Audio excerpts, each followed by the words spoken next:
如果你是把你的产品做成一个投毒的产品呢，还是说把你的产品做成一个有诚信的产品？这个是一个产品策略、公司策略的问题。然后的话就是说，这个 trust，这个 consistency，对吧？如果你写的东西，就是不是围绕着 trust 和 consistency 和 authority 来讲的话，那长期的来讲，别人就会把你，或者是 AI engine 把你标成一个投毒的一个内容，那你 eventually 你也不会有很高的 AI visibility score 的。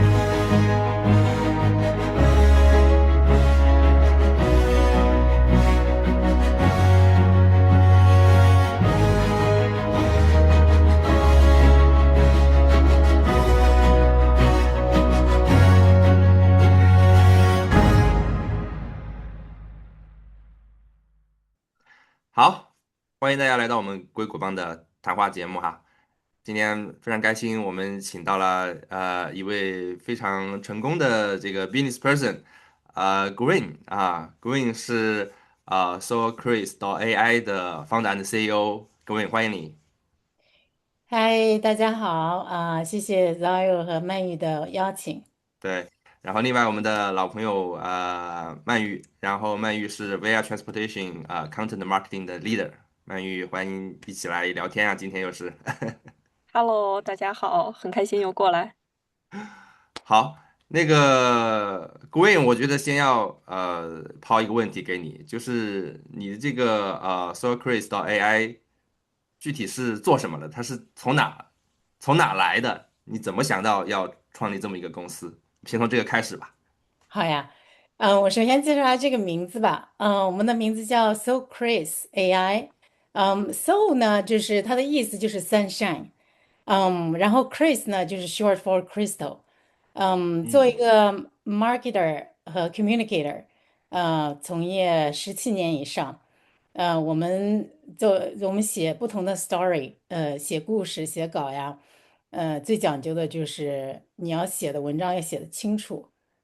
就是用简单的话就是说你要说人话，用英语的话就是 crystal clear。哦，我被我的那个 editor 骂过很多年，你写的东西 what exactly are you trying to say？所以就是说，17年的从业经验，你回答同样一个问题，怎么写稿，怎么讲故事，讲的 to the point，crystal clear 所以这个就是我们公司名字的由来。那我们的公司到底是做什么的呢？我觉得就是我之前看曼玉准备这些问题，可能后面我们也会谈到，就是我的最初的设想就是要把我的这十几年的 marketing 工作经验来转换成产品。那我们后续的话会推出一系列的产品。那我们最新的产品呢是focus 在这个 AI visibility 这一块的，就是说怎么样就是AI visibility，就是说怎么样可以在一些 AI engine 里面被发现。你不单单被发现，那怎么样去保证这个 AI answer 里面是准确的来描述你们的公司和产品的？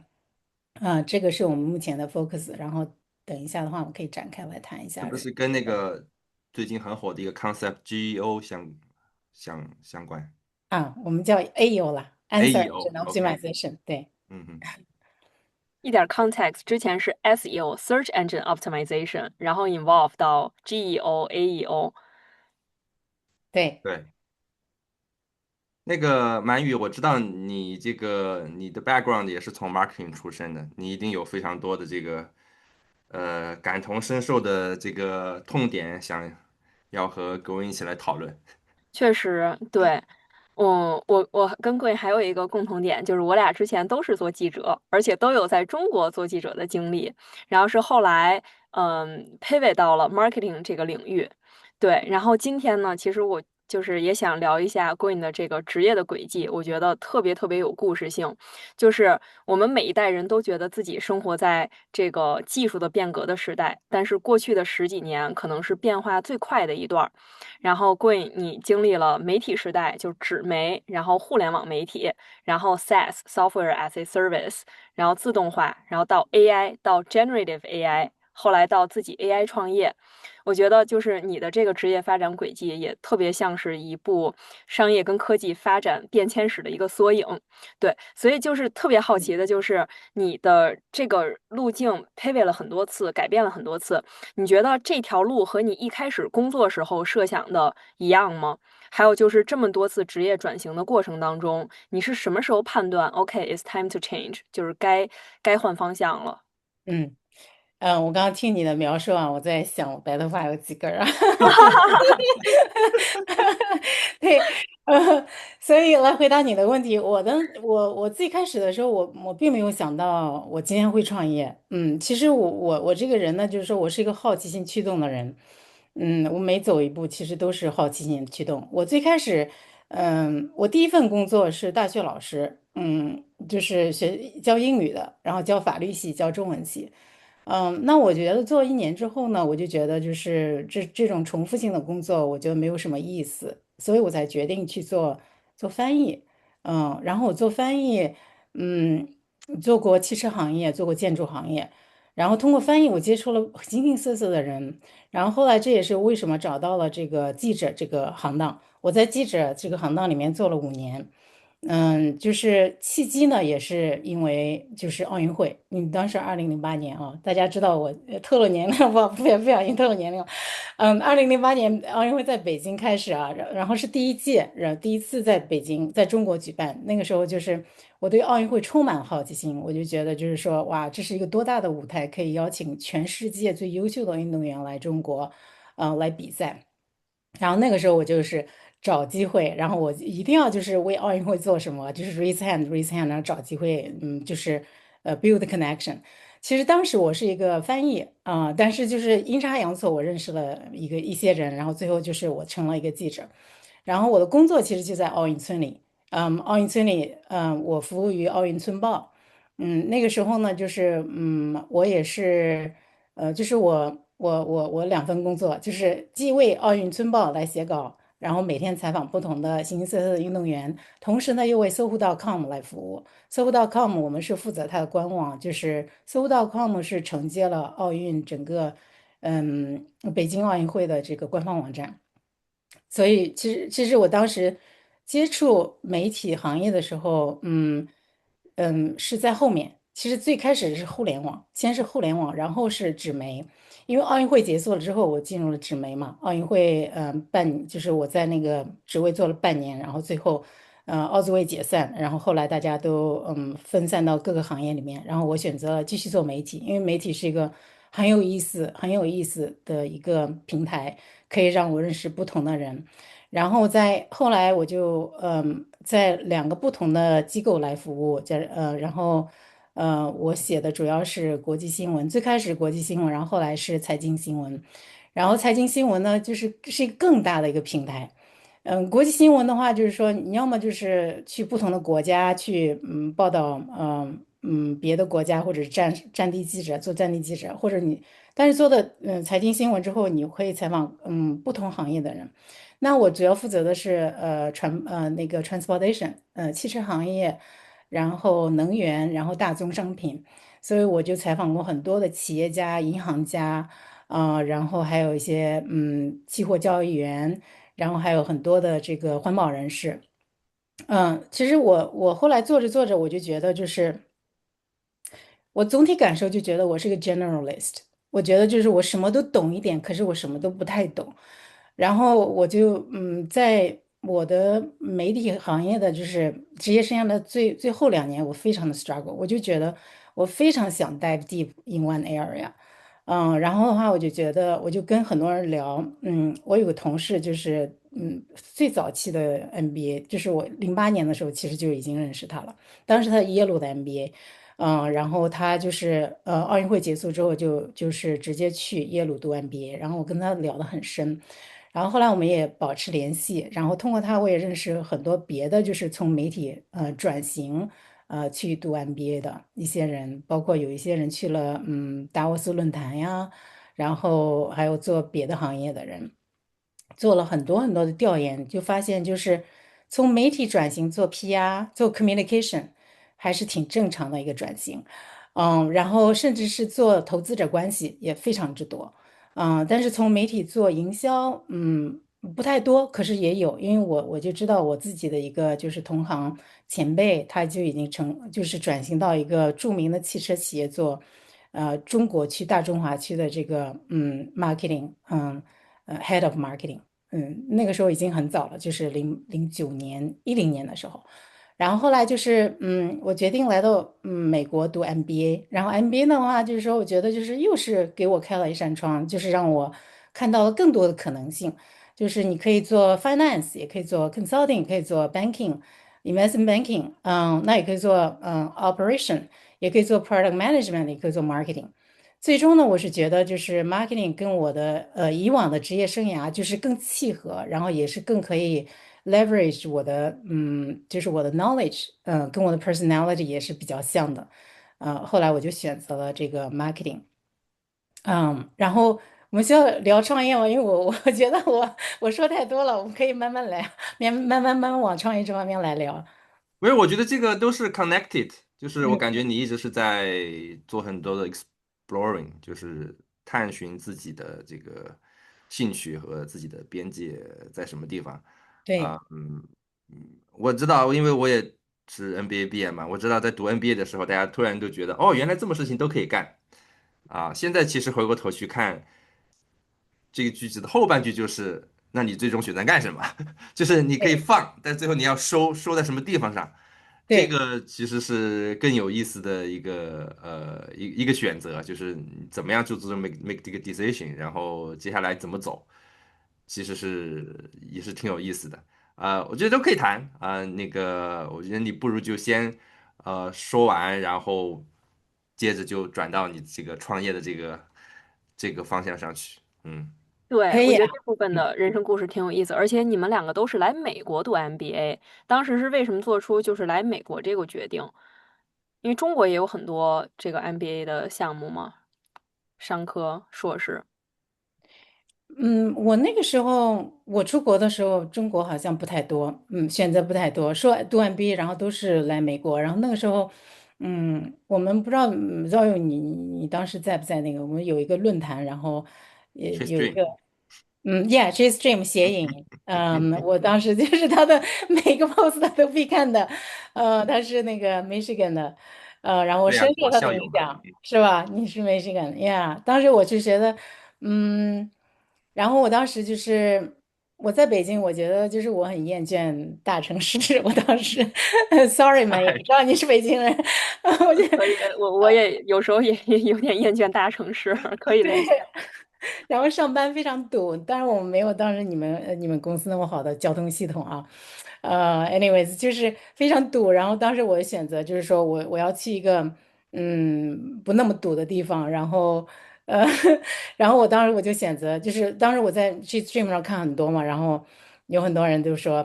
Duke 这个地方小树林啊，Duke Forest 很美啊，然后当时我就是对对影响受这个影响，然后我就一心想去 Duke，然后当时我也考虑了别的学校，Michigan 也是我的 dream school，因为也是受了谐音影响。然后 Kellogg，我也很喜欢，因为 Kellogg 它的媒体行业，非常强，跟我 嗯 background 也是很 fit，我也是很嗯，喜欢。但是就是后来就是说，Duke 录了我，然后我觉得 eventually，最后事实发现就是说，事实证明就是 Duke 也是比较适合我的，因为 Duke 它的有个很强的这个 energy 和 environment 的这个 degree，是跟我当时在 Financial Times 报道的方向非常贴近的。它的这个 energy environment 的，是全美前3名吧。我觉得这个是这也是为什么他们录我。然后我其实我读的 MBA 是，还不是 Duke，我在 Duke 读的是 Energy Environment 那个Master of Science，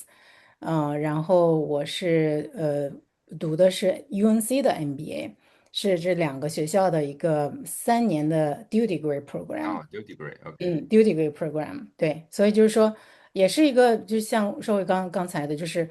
我完全就是好奇心驱动，然后就想着，哦，我原来做过这个，然后我怎么可以在这个基础上，探索更大的、更广的世界。完全是基于这样的，就是慢慢的摸索的一个过程。不知道对，张佑您是怎么样的历程？那个我有想到曼玉最开始问的那个问题，说就是你去看你的职业生涯到现在为止是不是按照你的计划在走？我想说，其实人生极少可能是按照你的计划在走，大部分情况下都没有按照你的计划在走。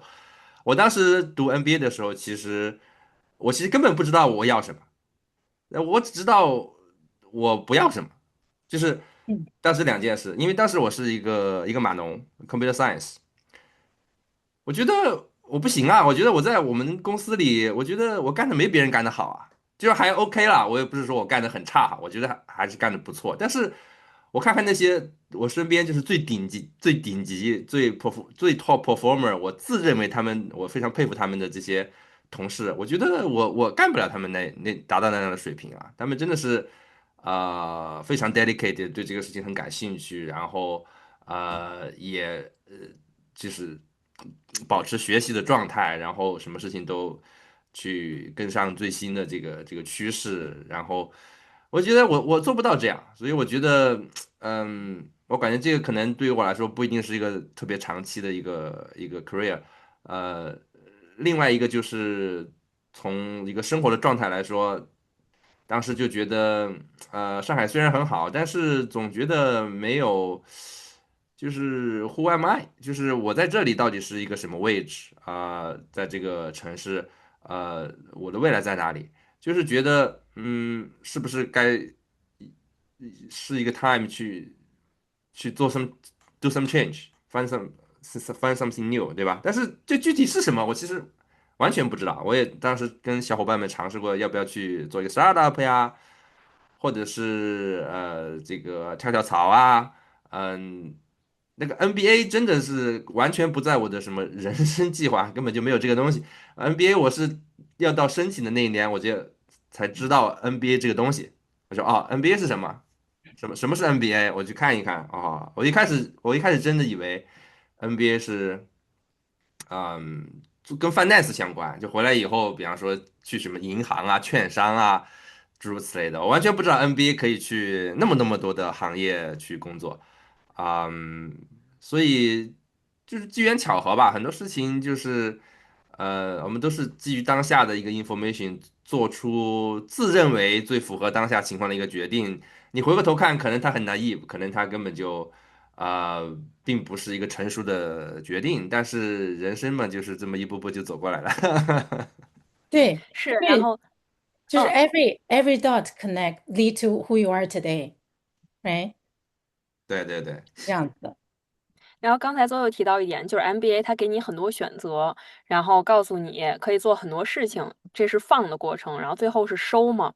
然后其实你俩收的都是到了科技公司继续做这种偏商业的工作。所以贵你当时去呃 AppSheet 是 AppSheet 的第11号员工，怎么想的是从 MBA 毕业之后就跳到一个 startup，然后做市场类的工作？嗯，我最开始的时候，其实是我前面还有个公司叫 edXseed，那个是非常非常短期的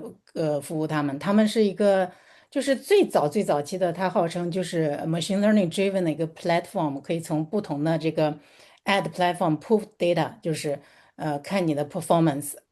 就是比如说你在 Facebook 上有 ads，Twitter 上有 ads，Google 上有 ads，然后把这些 performance data 全都 pull 到一个平台上。然后它这个 platform 呢会给你分析，就告诉你，哎，这个你应该往这个平台上多投钱，往那个平台上少投钱，是这样一个公司。然后我当时是他们的唯一的一个 business person，然后后来就是做了非常短，然后就是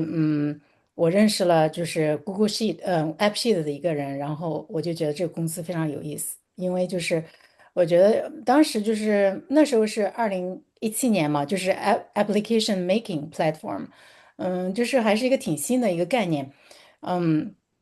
我当时进去的时候是第11个员工，然后我们公司所有的人都是 engineer，连一个 product person 都没有。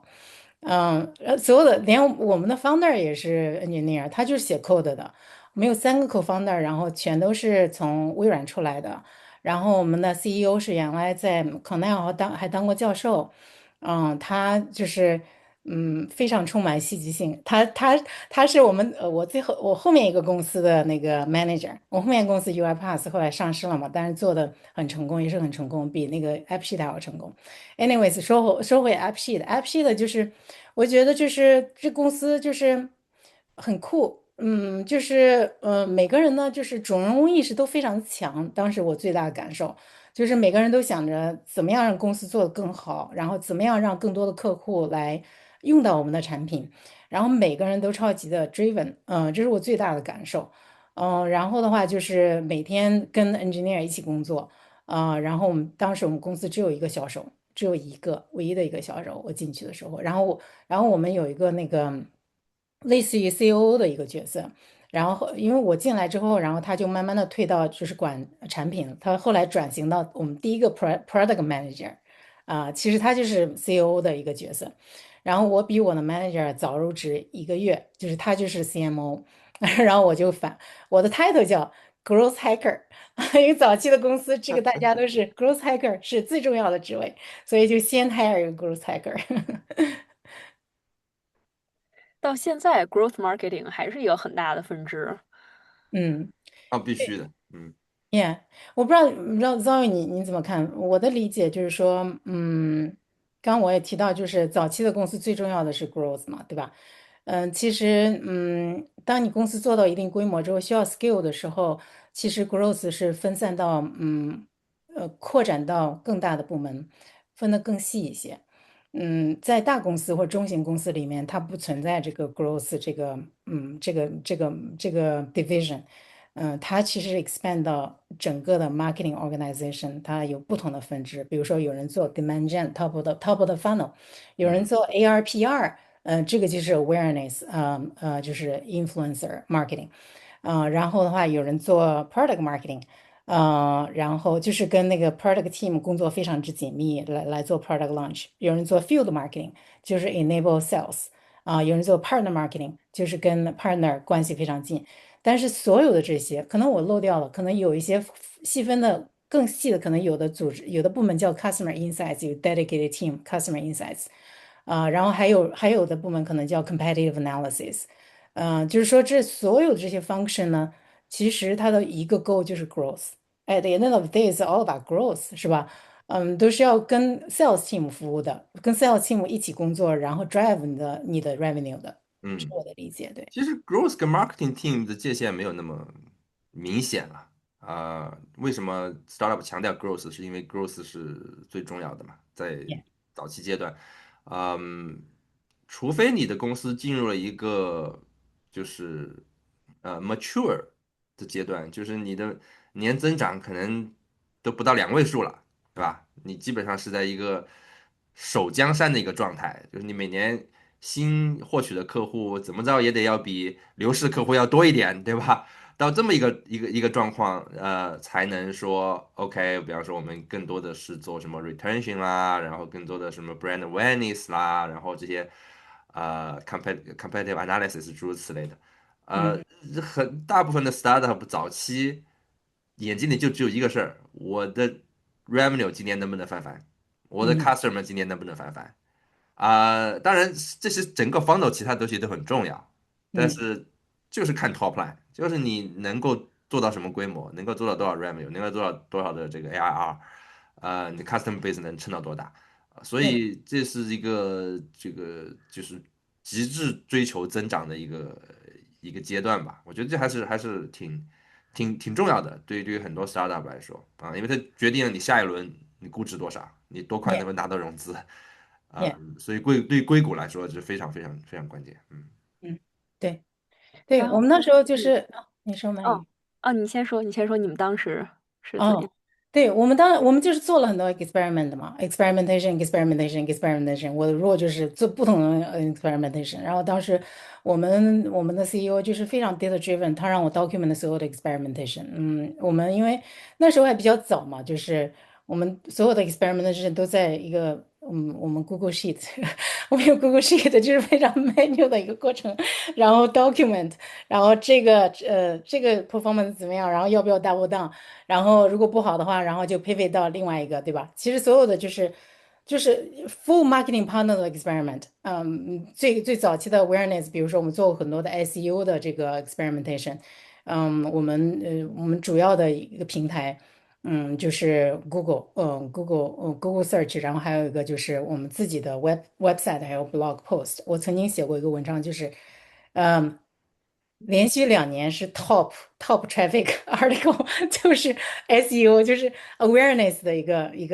因为你怎么一天到晚都在研究用怎么样的 search query，然后 attract 这个 volume，对吧？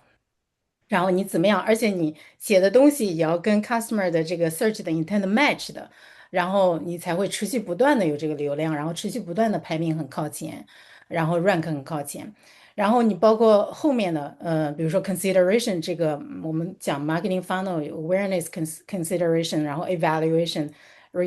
然后 purchase，然后 retention，对吧？然后我们另外一个阶段叫 consideration，你 consider 的时候，你要想，哦，我们打个比方说 awareness 的时候，可能别人 search 的时候，别人脑子里想的时候是 How do I manage my inventory efficiently？它是这样一个问题，带着这样一个问题来 search 的。那可能到了 consideration stage，他会说，哦，我看了这个文章了，哦，我觉得就是我可以来通过以下方式来 manage 我的 inventory effectively。那我是买还是来自己 build 呢？就是说这是一个 consideration 的stage，那你就要想，作为一个 marketer 就要想，就是你什么样的内容可以回答这个问题。那这个内容有可能就是一个 thought leadership article published on Forbes.com，对吧？你 make 你的 argument 说，哦，可能是你需要 build on our platform，是一个好的事情，而不是买 out of the shelf solution，这是一个。然后还有一个就是 evaluation。比如说你已经到了一个 stage，你觉得你要 build 了，然后我来 compare platform A、platform B，对吧？那个时候很多人把那个 Google App Sheet 给 Airtable 比，给 OutSystem 比，跟那个 Mendix 比。那我们就是说，这个时候我们可能会就想着怎么样写一些 case study 啊，或者说怎么 run 一些那个 paid ads 呀，就是做一个 web page 呀，然后 run 一个 paid ads 来让 customer convince customer 说我们这些比你的别的那个公司强。就是各种各样的 content，就是 match 到这个 user purchase journey 里面，然后做各种各样的 experimentation，包括到后面的 purchase，你买的时候，你已经做出这个决定要买了，就基本上80%已经定了。那你就是比如说你就要想着它的 pricing 啊，你想着怎么 articulate 你的 benefit 呀，这些东西都是要跟 sales 非常非常紧密的合作的。大公司里面我知道有很多部门，有一个部门甚至专门做 value engineering 来 calculate ROI。然后有一些公司还做 internal pricing calculator。那就是给你不同的折扣，根据你自己的 usage，然后来 calculate 适合你自己公司这个阶段的这个 pricing，然后包括到后来的 retention，然后这个公司已经在用你了，你怎么想着持续不断的 generate value，让它持续不断的 renew 你，持续不断的花更多的钱在你的平台上，那你就要想着怎么 come up with 不同的这个 marketing initiative，可能是 email nurture。也可能是 in-app notification、push notification，也可以 something else。哦，你知道你今天在 build app A，你知道你还可以 build10个不同的 app 吗？这是当时我就是挖空心思整天在想的问题。哦，那你知道你已经有10个 app 了，那你有30个 app 的时候，你有没有想过 governance compliance 这个事情呢？嗯，你今天你们 team 里面在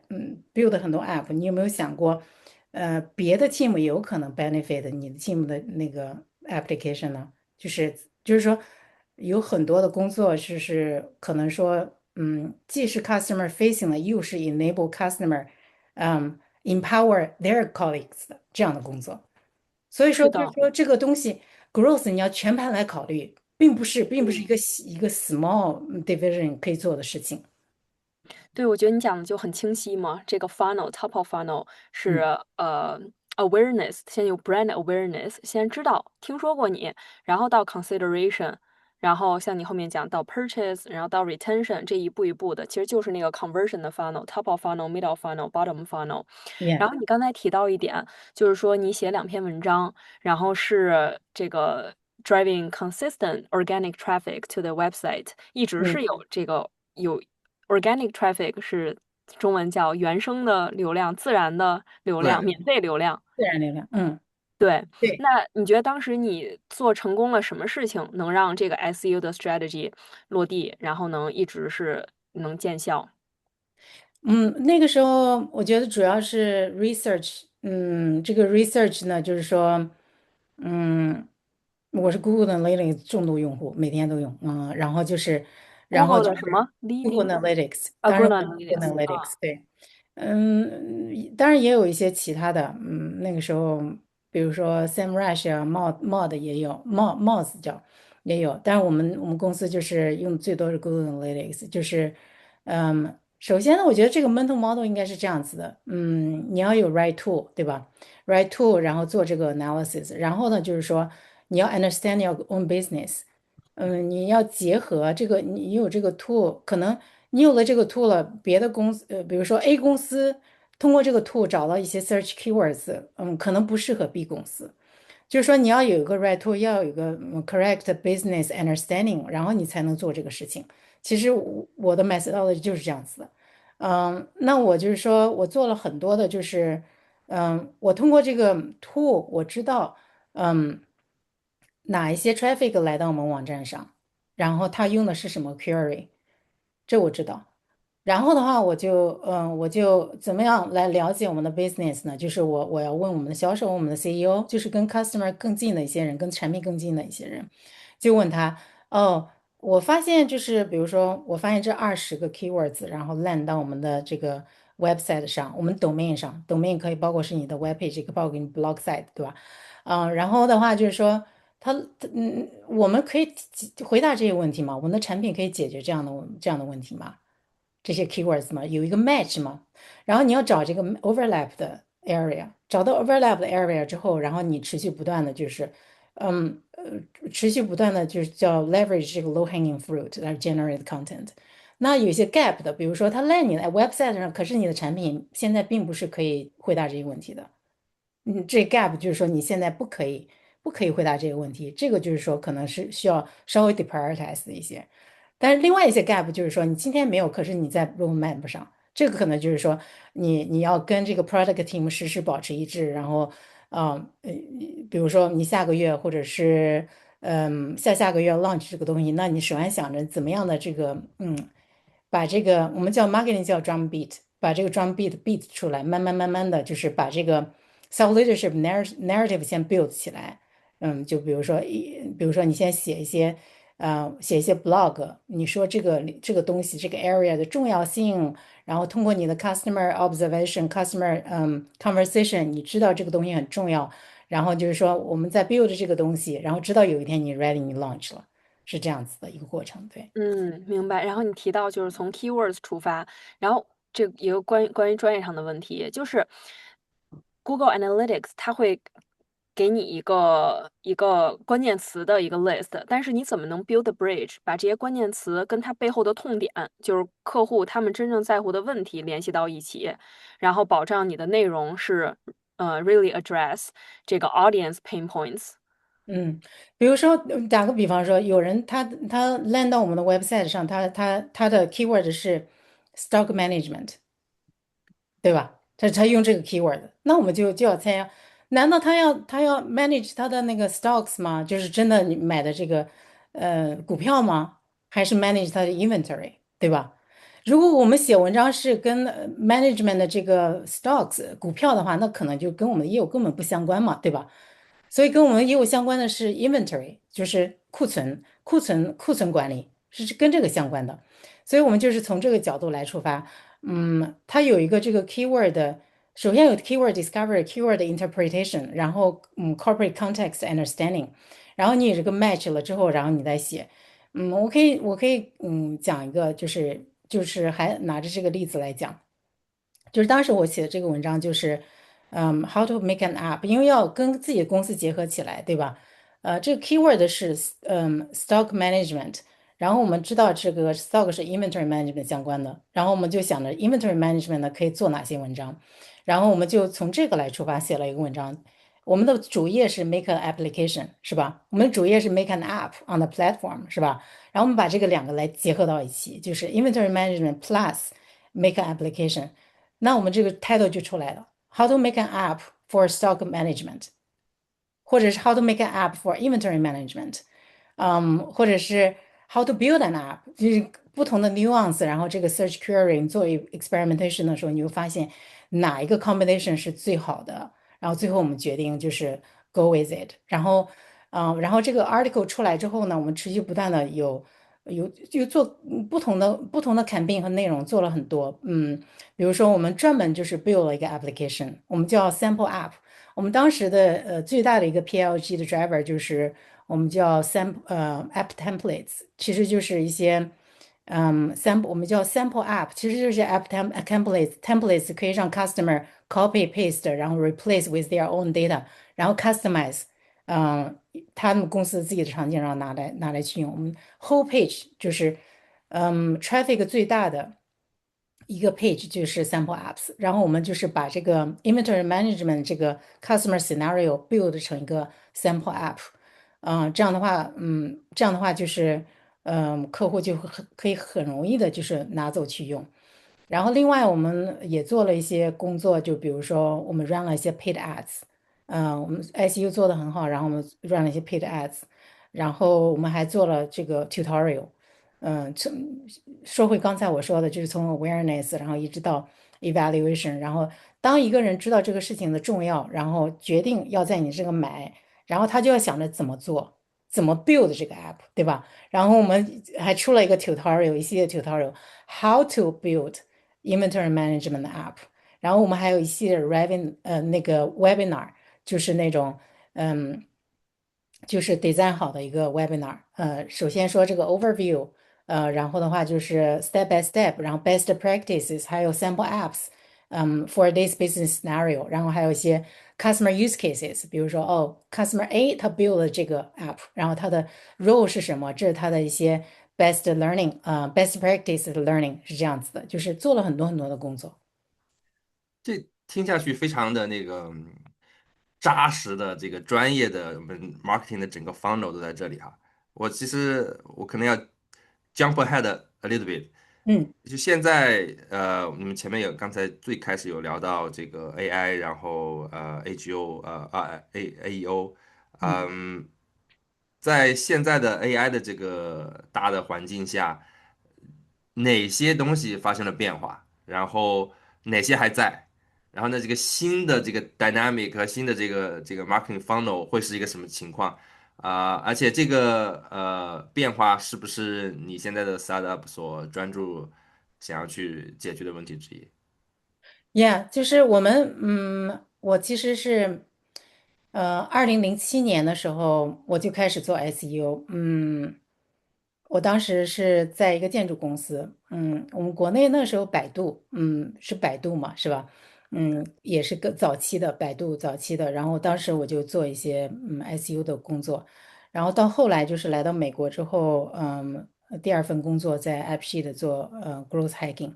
然后后来的话，到大公司也有陆陆续续的跟我们的 Demand Gen 的 team 有合作。UiPath 我们 Demand Gen 这个 function 在 Demand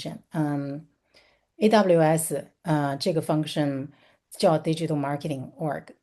然后我们做过很多的，比如说 What is data warehousing，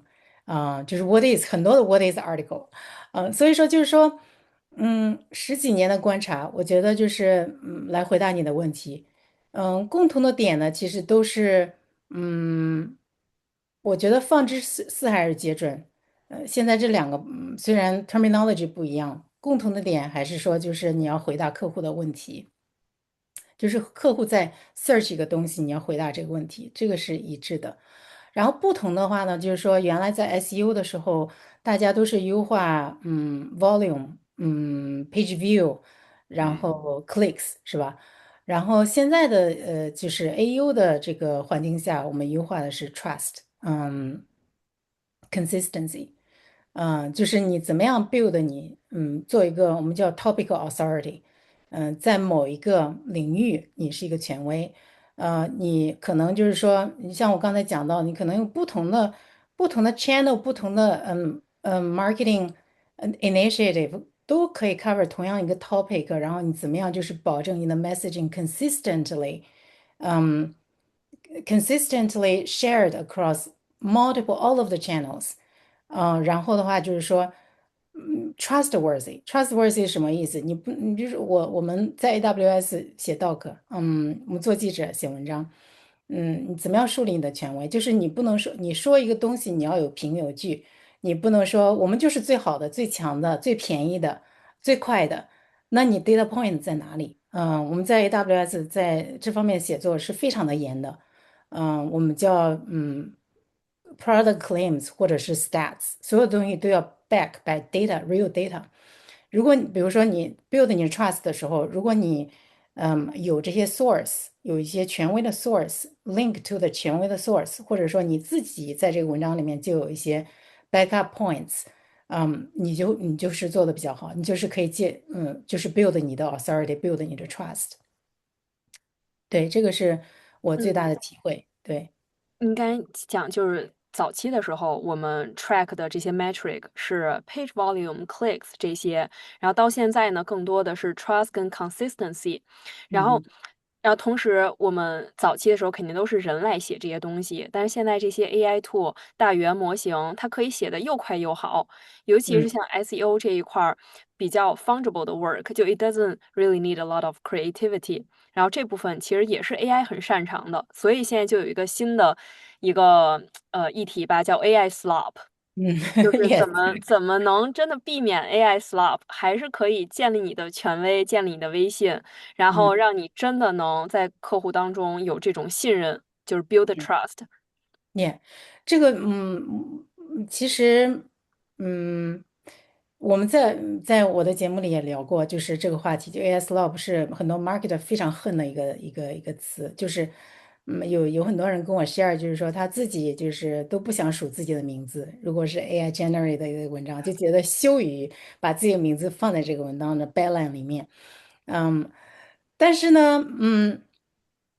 从这个 productivity 的角度来讲，我作为一个 marketer，我作为一个 storyteller，我自己是AI 的，我认为我是一个 AI 的，就是很大的受益者。我觉得它很大程度上提高我的 productivity。嗯，我觉得就是有一点比较重要，当然这个跟就是说 AI 怎么和 human 一起工作，AI 的 value 在哪里，human 的 value 在哪里，然后 AI 到底可不可以取代 CMO？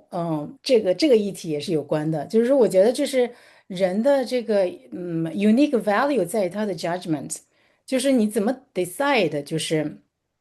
什么是好文章，什么是不好的文章，然后你怎么 decide 这个文章的角度怎么写。这个角度，unique 到什么程度可以让别人停下来读你的文章？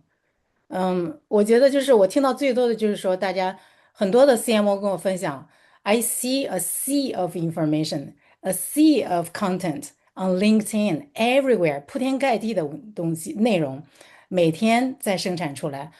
那别人为什么要给你的文章1分钟的时间或者2分钟时间？别人为什么要停下来读你的文章？我觉得这个就是说，这是 human 的 value，就是你怎么 decide 你这个文章的角度在哪里，你的 unique positioning 在哪里，让别人觉得别人愿意花这个时间去读，别人愿意去花这个时间去了解你的产品。我觉得这个是 human 的 value。然后你要说到大公司的话，就是说到一个 marketing team 来讲。你怎么 decide 你每年的重点在哪里？就是大公司写 marketing doc、marketing plan、annual marketing plan，有很多公司都把这些着重点，就是把它 organize 成 big rocks，比如说 big rocks for this year。那你比如说 AWS 200多个产品，你怎么决定这个 big rocks 是什么？怎么决定 prioritize 哪一个产品？然后你每年有很多的我们叫 moments 或者是 momentum，你怎么决定？这个 momentum 主题是什么？focus 哪一个产品？这个是人来决定的。但我这个就是有点扯远了。你的问题可能就是说，最初的问题可能在 AU，就是说你在，我觉得就是说 AI 的话，就是很大程度上提高人的这个 productivity，然后可以生产出很多的文章。然后我觉得目前阶段来讲，就是说。我们当然是欢迎这种 productivity tool，然后我们欢迎这种批量生产的文章，因为可以把我们解放出来做更重要的事情。其实这个 concept 一点都不新。我们在 UiPath 的时候，2019年的时候，我们就提出我们的 tagline 叫 Unlock Human Potential，就这3个字，Unlock Human Potential。我们当时说我们要用这个 Robotics Process Automation 这个 tool，Software Robots 这个approach 去 automate mundane repetitive human work，mundane repetitive work that humans do not want to do。我觉得，就是说你如果把这个事情来放到这个 storyteller 或者是 marketer、content creator 来讲，那你要 disagree，你 feel free。但我的理解就是说，我作为一个 storyteller，当然有很多的 hardcore journalist，我今天还认识这样子 hardcore journalist，拒绝用 AI。嗯，但是从我自己来讲，因为我现在已经不能算一个纯粹的这个 journalist 的，我已经离开很多年，我已经转成 marketer 了。就是说我自己 enjoy 的过程是 outline 的过程，我 enjoy 的是写提纲的过程，但是就是比如说搜集证据，然后怎么 back 你这个 point，你的 statement，你这个 claim，这个事情不是我 enjoy 的，我觉得这个完全 AI 可以做。然后的话就是说，语法的错误这一点也不是我 enjoy 的。就是说你到底是写 m dash，还是写别的，是写 semicolon 还是 colon，写句号还是 exclamation mark，这些东西不是我 enjoy 的，我觉得 AI 可以做。就是说你要知道就是哪些可以 delegate，哪些不要 delegate。我然后这个同意。对嗯。对。我也会觉得，尤其作为非英语母语者，其实有了这波 AI 工具之后，我觉得我写作的速度快了很多，因为我不用特别纠结那些语法、句法，那些很规则性的东西。你可以真的就是乱写，你就完完全把你想法先写着，然后让 AI 帮你来整理你的这个语法。嗯。对，其实我会觉得这是一个 creativity 的一个 unblock。对，是的。那格威，现在你的这个startup，它着重解决一个什么问题呢？嗯、我考验一下你，我给你一个 tough question。作为一个 marketer，你怎么用很简短的3分钟能够把你的这个 startup market 给大家？谢谢给这个机会。首先，我觉得就是说，traditional marketing is very proactive，very reactive。我认为就是说，整天被 sales 追着走，然后说，marketing 的话，traditional 的，就是说，大家把它视为一个 cost center，marketing 是一个花钱的部门，不是挣钱的部门。我觉得 AU 呢是给这个 marketing 一个机会，就是把这个花钱的部门变成一个挣钱的部门。就是说它可以让你呢，就是你如何挣钱呢？如何挣钱，你离客户近你就挣钱，对不对？你怎么样 fundamentally 知道客户在问什么问题，然后从客户问什么问题，客户想什么，然后你给他这些答案。其实像刚才我也提到过，就是不变的是你回答客户的问题，解决客户的问题。其实我觉得是这样子。如果你做得好的话，嗯，你做得好的话，对你来说是一个机会，对所有的 marketing team，甚至是那些 startup 没有 marketing team，他只是想着 growth。我觉得这是一个很好的机会，就是说在新的市场环境下，每个人都用 AI 的情况下，你如何来让你的产品，来让你的公司在 AI engine 里面被提到。这是一个很大的一个课题，因为现在就是，这个 traditional 这个 Google traffic 已经降了那么多，有很多市场调研都说降了50%、60%、甚至更多。因为 Google 它自己也把它 AI 的结果放上面，就是它应该嗯让你去看它 Gemini 的那个，Yeah result。Yeah，Google AI Overview Gemini，Yeah。对，所以我就觉得就是说，那我们公司就是现阶段解决的问题，就是说怎么样让你的公司在 AI engine 里面被提到。然后的话就是提到的话，不单单的还有提到，还要保证就是你是在比较靠前的被提到，因为你知道你自己阅读这个 AI answers，你也知道，就是有的时候你没有时间，可能就只看到前3行就行了，也不会完全都看，对吧？然后另外呢，还要保证这个准确度。就是怎么保证你这个提到是对的，就是说这又牵涉到，比如说每个公司的 messaging framework 可能一年变个两三次，因为什么变呢？是因为它有新的产品发布，另外的话可能还是跟你公司策略有转变有关。那你怎么样就是让这个 AI engine 迅速的 pick up 你这些变化，产品的变化、策略的变化？然后这也是一个很重要的议题，就是说，就是回答你的问题，就是我们的公司做什么的？我们公司就是，让你的品牌、让你的产品在 AI engine 里面被发现，被提到，而且被准确的提到。然后的话就是说，很多公司呢，就是说，可能就是觉得这个 AU 这个东西对 AU 的理解，我觉得是有偏差的。很多公司他们觉得这个东西就是可能是 top of the funnel。我们理解就是说它其实是whole entire funnel，并不是 top of funnel，并不是 traditional awareness 的一个 play，对吧？因为你可以，因为你会看到很多人在里面在问，嗯。很具体的问我题，一些执具行层面体的问题，的问题。对，我是该用 ChatGPT 还是该用 Anthropic Cloud？我是该用 A 公司还是 B 公司？A 公司、B 公司可不可以给我一个 table comparison table？它到底哪个地方好？Pricing comparison 是什么？很具体，所以不光光是 awareness 的事情，还有 evaluation 的事情，对吧？还有 retention 的事情，就是让你这样要有这样一个 mindset。但是现在很多人都没有意识到这一点。嗯，对，你能给我们举个例子吗？因为有时候在网上看到这个，呃，经常有人，比方说小红书上说啊，我这个突然这个让 AI 能够索引了我进入了它的这个 answer，然后我就获得了多少多少曝光。或者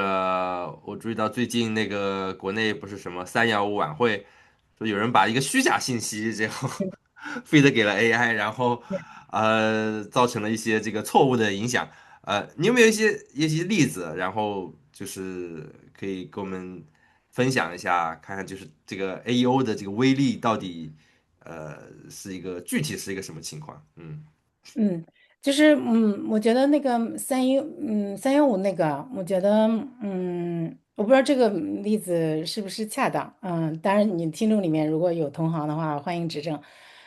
我就觉得就是说你做 business 就是有不同的方式嘛。如果你是把你的产品做成一个投毒的产品呢，还是说把你的产品做成一个有诚信的产品？这个是一个产品策略、公司策略的问题。然后的话就是说，这个 trust，这个 consistency，对吧？如果你写的东西，就是不是围绕着 trust 和 consistency 和 authority 来讲的话，那长期的来讲，嗯别人就会把你，或者是 AI engine 把你标成一个投毒的一个内容。那你 eventually 你也不会有很高的 AI visibility score 的。这是我的就是回应对这个事情。然后举个例子来讲，就是说。就是说有一些公司用我们的产品，就是它是可以真切的看到它的 revenue 有提升的。因为就是说，我们帮他优化了一些这个内容，然后帮他 build 这些 authority，然后 improve 他们的 trust 之后，然后他们就就是真正的看到自己会有一些 purchase increase，然后和这个 revenue 相关的。当然的话，这个是如果这个是针对一些 B to C 的公司来讲，B to B 的话，我们都知道它的 purchase cycle 可能稍微有一些长，然后没有那么直接。但是我们也是看到了一些很 positive 的信号，比如说可能今天呢你根本都是 zero，你的 visibility is zero，然后你 track 的这些 core queries，比如说你今天 track 50个 query。然后你所有的都是 zero mention，在不管在哪一个 AI 里面，然后我们跟他工作一段时间之后，我们会发现呢，就是说，哦，这个月他可能在 ChatGPT 里面 mention，然后逐渐的会在所有的 popular engine 里面都有 mention。这个也是我们可以实实在在的看到的这些改善。嗯然后的话，你已经 mention 了，但是说就是说有很多客户就是说，嗯，你确实我们看到就是肉眼可见有一些 mention，而且我们也看到就是我们的这个MQL 啊，然后有一些也跟我们这个 high quality 例子也相关的，就是over time 的话会 influence 我们的这个 pipeline 啊，会 influence 我们的 revenue 啊，所以我们的这个 marketing。嗯。marketing 跟 sales 这个合作的话，就会看到就是更加的紧密。就是原来就是这个大家都不奇怪，就是 marketing 跟 sales 打架的主要的原因，就是因为它的 metrics 可能不 match，可能不能更好的 align。嗯，marketing 你说哦，我追求的是 awareness，然后 sales 说我追求的是 revenue，你怎么把这两个 metric match 到一起？这个 marketing analytics，然后滋生了很多的 marketing analytics 的这样的 startup，然后搞不清楚怎么做这个 attribution，然后 build 各种各样的 fancy 的 attribution model。但我觉得就是说，这个 AU 是提供了一个机会了，一个很好的机会。嗯嗯，对，我觉得这点还挺有意思的，因为它感觉是一个 overlap 吧，把两边 team 能给 reconcile 到一起，然对。后能 drive alignment 这样。所以我在想一个问题，就对于大公司嘛，他们肯定有更多的资源做 AEO 这方面。那对于 startup 这些规模很小、刚起步的团队，你觉得如果他们想上手，build their authority in this industry，然后在 AEO 上有更多的 visibility，你觉得有什么可以他们直接上手做的？直接上手做的，我觉得就是，首先要看自己的 baseline 嘛，对吧？要看一下，就是找一个适当的产品 tool，比如说我们的 tool 就可以呀，然后看一下自己的那个 visibility score 是怎么样，然后的话就是来分析一下自己的内容到底有哪些问题，然后再通过这个，我们的有一些 diagnosis 这个 tool，然后给你一些 recommendation。就是说，你的 recommendation 可以 immediately 就 implement，然后你就可以看到这个效果，是这样的。然后，如果说是从 high level 的角度来说，我觉得我的建议就是说，你首先，还是说回这个 fundamental 啊，你首先要明白自己的 target customer 是谁，你的 ICP 是谁。然后的话就是说，他们就是说具体到他们的 title，他们 title 是哪些？然后的话，你去想，他们想要解决什么问题？然后他们想要解决的问题跟你的offering是不是 match 的？然后 match 完之后呢，你 from here 你 think about the prompts 是吧？你想一想，他们有可能会问哪些问题在 AI engine 里面，然后你有目的的去写这样的文章。当然嗯这是一个 嗯 guess，对吧？你如果没有 to 的话，你就是 guess；如果有 to 的话，就是让你更快的知道他们在 search 什么，然后你就是有的放矢的写文章，然后还可以看这个 impact。对，所以就相当于嗯把这个 black box 这个黑箱给 unpack，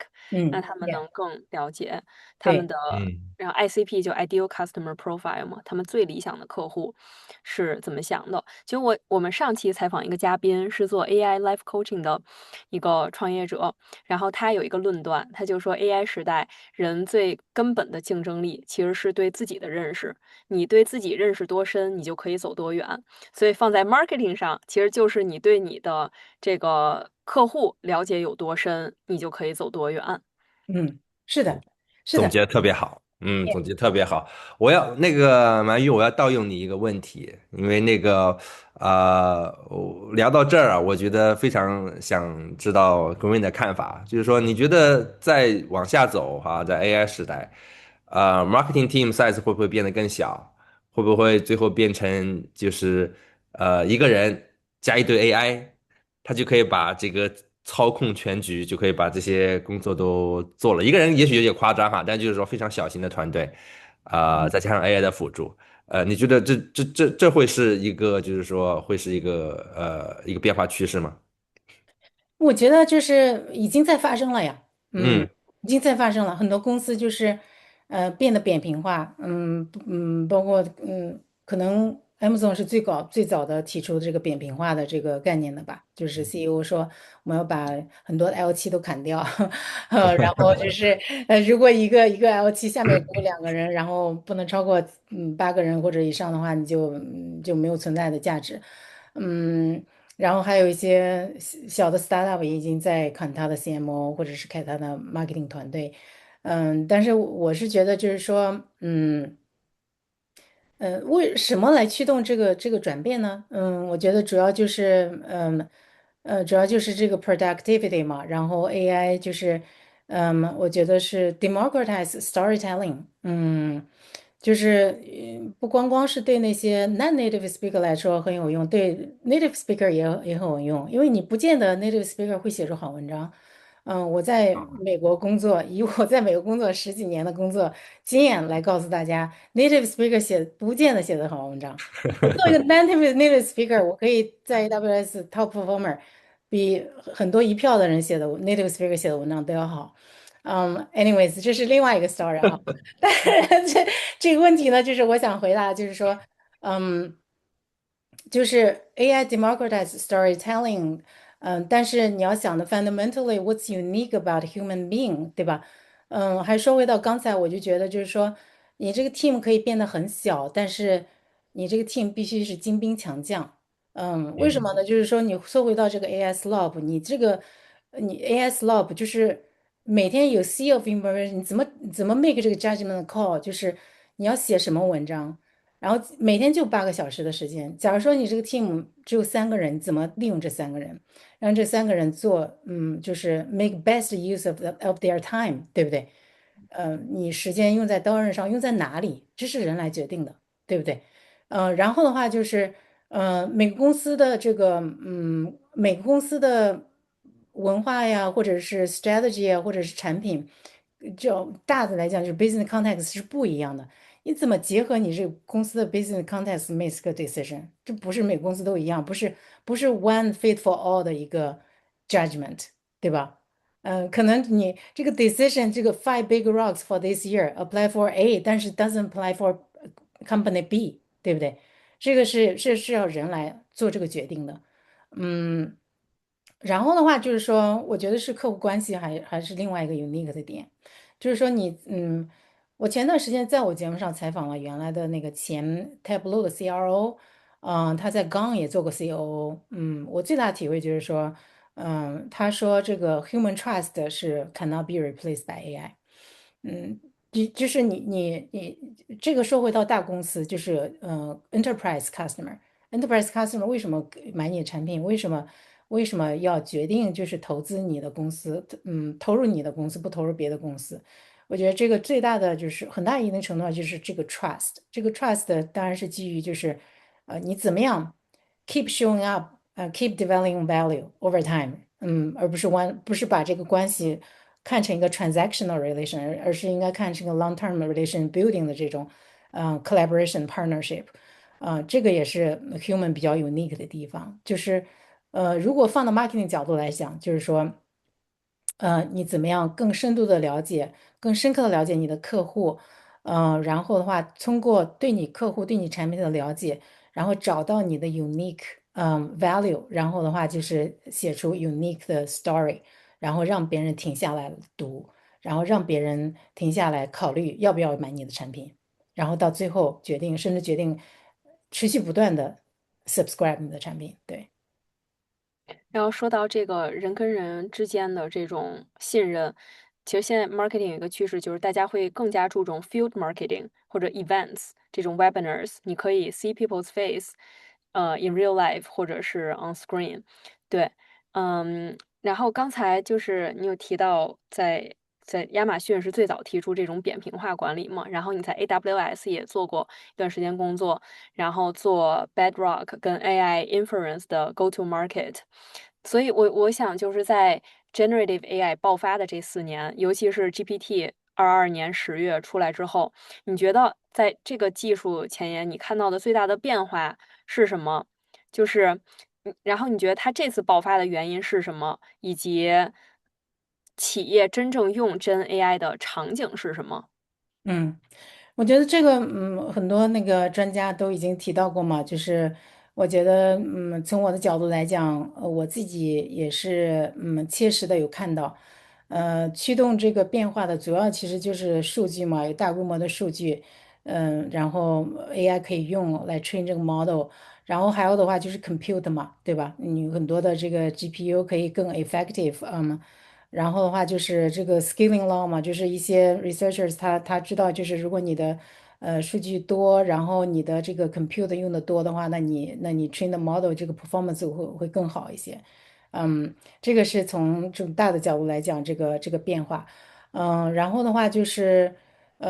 还有个变化就是说，原来我需要花很多时间来 enable sales。当时我们在 UiPath 的时候，我都不知道大家知道不知道 UiPath。可是当时在2019年的时候，UiPath 是最火的一个公司，上市的公司。哦，二零二零年我们上市，最火的公司，说是我们要就是紧追 ServiceNow，然后成为第二个 ServiceNow 怎么样？反正是我们也是最早提出 AI 的，把 AI 运用到企业场景的一个公司之一吧。现在可能就不太好了。反正就是我当时就是我 launch 他们第一个 AI 产品，2020年，那个时候是叫 MLOps，Machine Learning Operational System，然后我们最大竞争对手就是 Amazon SageMaker，然后就是 Google Vertex AI。然后我用了很多时间来 enable sales，就是写很长的 doc，就是 FAQ doc，product FAQ doc，就是 explain what is AI。What's the difference between AI and machine learning and document understanding and computer vision？就是我做很多事情，然后我甚至就是，做一个 marketing，我不但要做这个事情，我还要写那个 academic course，你知道吗？就是 academic course enable pre-sales engineer，然后呃告诉他们这个首先这个 concept 是什么，然后怎么用这个产品，就用很大的时间在 sales enablement 上。然后现在的话，大家都知道，就不用做这个事情，不用来 explain 什么是 AI，然后大家就是 by default 都要用 AI。我觉得这个是最大的不一样。然后还有一个不一样就是说，可能就是市场上的那个产品更多了吧，竞品更多了吧。原来可能就是没有那么多，现在的话就是，每个 layer 都有很多，chips infrastructure，然后 application layer，然后agents layer，每个 layer 都有很多的 offering。然后的话就在这样一个市场大环境下。怎么找到你的 unique swim lane，我觉得很重要。然后怎么 tell 你的 differentiated positioning messaging，也很重要。然后你说的这个企业用的这个 use case，我感觉就是大概就是3个方面，就是要么就是 customer facing 的 customer service，这些 application，要么就是内部增效的 productivity，这个内部增效有可能是 developer 增效，有可能 marketer 增效，也可能是 sales 增效，这些都和这个 web coding 啊，比如说 content creation 啊，video creation 啊，还有这些，嗯。比如说 customer research 有关，嗯然后的话就是，当然你也可以说这个，跟 sales 相关的增效工具也是可以辅助来做 revenue generation 的，我觉得就是不外乎这3种吧，对，当然还有一些，比如说更 customized 的一些 healthcare 的 financial services 的这些 solution，还有一些这些 data analysis solution 啊，search 啊这些 solution。就是每一个产品，每一个 category 都有它的 GenAI 的 solution。你 traditionally 我们把嗯 traditionally 我们有这个 data，data 是一个大的 portfolio，是吧？然后 analytics 是一个大的，然后 AI 是一个大的，然后 storage 是一个大的，networking 是一个大的。然后现在的话，就是等于说这几个大块其实都可以有 generative AI 的场景，就是 analytics 整个 analytics traditional analytics 这个产品，比如说 data warehousing、data storage 啊，嗯，他可能都在想着就是怎么样加入一些 Gen AI 的 feature，然后可以让他的 customer 来用，就是既有的 customer 已经在用他的产品了，而不需要就是选择新的产品去用这个 Gen AI，对。嗯，谢谢格温的分享。那个时间关系，我们就先聊到这儿。今天非常感谢格温。那个还记得一开始我们跟格温说，我们要尽量多 promote 你自己，promote 你公司。就格温非常实诚、亲情的分享了他在这么多年在 marketing 这方面、growth 方面这个所学所想所思。然后我觉得今天这一期节目直接可以 convert 成一场 marketing 的课程都是 都没有 marketing 问 101。题。我记得你讲过一句话，说把十几年的 GTM go to market 的经验变成产品。我觉得今天的这个对话也特别多干货。对，嗯。对，太棒了，这太棒了。也是我的梦想吧，因为我毕竟我一己之力很有限，如果把它做成产品的话，可以服务更好的、更多的客户，我觉得也是我的梦想。谢谢你们提供这么好的一个平台。感谢你的分享呀，这个是非常非常的这个真诚，然后非常的有价值，谢谢谢谢。那个同时也感谢鳗鱼今天我们一起来参加讨论，也问了非常多有意义、有价值的问题，然后把我们这个对话组织的非常的 smooth，谢谢鳗鱼。好的，好，那我们今天就先聊到这儿，那么有机会下次再接着聊其他的话题，谢谢大家。好，好的，拜拜拜。拜。好，拜拜。